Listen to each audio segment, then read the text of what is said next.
नमस्कार, आप देख रहे हैं हल्ला बोल टीवी। मैं हूं सुशील कुमार सिंह। नेता प्रतिपक्ष तेजस्वी यादव ने आज महागठबंधन के विधायकों की एक बैठक बुलाई। इसमें कांग्रेस के 3 विधायक नदारद रहे। आखिर क्यों अनुपस्थित रहे कांग्रेस विधायक, आइए जानते हैं हल्ला बोल टीवी के editor in chief Deepak Sharma से। क्यों नदारद रहे, इससे पहले सवाल यह है कि कौन कौन नदारद रहे। तो कौन कौन नदारद रहे, उनमें है आबिदुर रहमान, मनोहर सिंह और कमरुल होदा। क्यों नदारद रहे, तो क्यों नदारद रहे इसका जवाब यह है कि आबिदुर रहमान विदेश गए हुए हैं, तो विदेश से तो नहीं आ सकते हैं पटना तेजस्वी यादव की मीटिंग में शामिल होने। मनोहर सिंह बीमार हैं और उन्होंने इसकी सूचना पहले से दे दी थी संगठन को। और कमरुल होदा के क्षेत्र में आज मुख्यमंत्री नीतीश कुमार गए हुए हैं, तो वे मुख्यमंत्री नीतीश कुमार के कार्यक्रम में, अब किसी विधायक के क्षेत्र में मुख्यमंत्री जाएंगे तो वे तो नहीं आएंगे, लाजमी है। तो तीनों के पास वैलिड रीजन है मीटिंग में ना आने का। तो इसमें ऐसा कुछ नहीं है कि यह समझा जाए कि ये तीनों जो विधायक हैं, आबिदुर रहमान, कमरुल होदा और मनोहर सिंह, ये तीनों नाराज हैं इसलिए मीटिंग में नहीं आए। तीनों क्रॉस वोटिंग कर देंगे और 3 ही विधायक तो कम हो रहे हैं एनडीए के पास। अगर 3 विधायक मिल जाएंगे तो उनके पास 5वीं सीट राज्यसभा के जीतने के लिए आंकड़े पूरे हो जाएंगे। तो ऐसा लगेगा कि अच्छा ये 3 विधायक नहीं है, मतलब 3 विधायकों का जुगाड़ कर लिया एनडीए ने। ऐसा बिल्कुल नहीं है। ये जो आबिदुर रहमान, कमरुल होदा, मनोहर सिंह की पूरी राजनीति भारतीय जनता पार्टी के खिलाफ वाली राजनीति है। ये तीनों कभी भारतीय जनता पार्टी के कैंडिडेट को, 5वें कैंडिडेट को, शिवेश राम को वोट दे ही नहीं सकता है। अगर ये तीनों वोट देंगे, क्रॉस वोटिंग करेंगे भारतीय जनता पार्टी के कैंडिडेट के पक्ष में, तो राजनीति खत्म हो जाएगी कमरुल होदा और आबिदुर रहमान और मनोहर सिंह की। तो ये तीनों आज मीटिंग से नदारद रहे हैं, इसमें कोई दो राय नहीं है। लेकिन तीनों के पास वैलिड रीजन है और तीनों ने इसकी सूचना कांग्रेस संगठन को पहले दे दी थी। 6 विधायक हैं, 3 विधायक पहुंचे, 3 विधायक तेजस्वी यादव के मीटिंग में नहीं पहुंचे।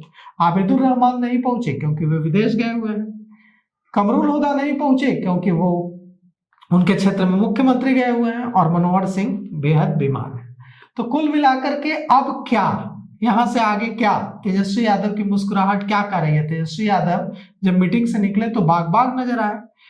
जो तेजस्वी यादव मीडिया को देखकर मुंह फेर ले रहे थे, पत्रकारों से दूरी बनाए हुए थे, वे तेजस्वी यादव आज गाड़ी रोक कर, इंतजार कर, मीडिया से, पत्रकारों से बातचीत करते नजर आए। कुछ तो है, और क्या है इस पर अब सबकी निगाहें हैं। तो हम आपको बता देते हैं कि तेजस्वी यादव के पास जादुई आंकड़ा छूने की ओर तेजस्वी यादव बढ़ रहे हैं। जादुई आंकड़ा है 41 और एआईएमआईएम से के जो प्रदेश अध्यक्ष हैं बिहार में, अख्तरुल इमान, उनके साथ तेजस्वी यादव की कल एक मीटिंग है और यह मीटिंग अगर सफल हो गई तो तेजस्वी यादव जादुई आंकड़ा छू लेंगे।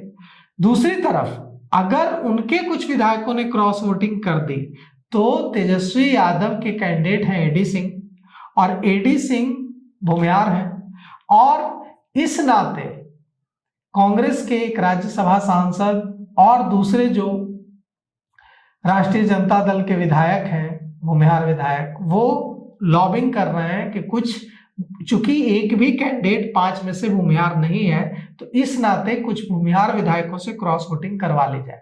क्या मुमकिन होगा? और क्या विधायक डरेंगे नहीं कि अगर क्रॉस वोटिंग की तो अमित शाह का प्रकोप झेलना होगा और इसकी सजा भी मिल सकती है उन्हें। केंद्र में सरकार है, राज्य में सरकार है, तो डर तो लगेगा क्रॉस वोटिंग करने में। हालांकि यह गुप्त मतदान होता है और पता नहीं चल पाता, फिर भी क्रॉस वोटिंग जब होती है तो शक की सुई तो चली ही जाती है कि फला ने किया होगा।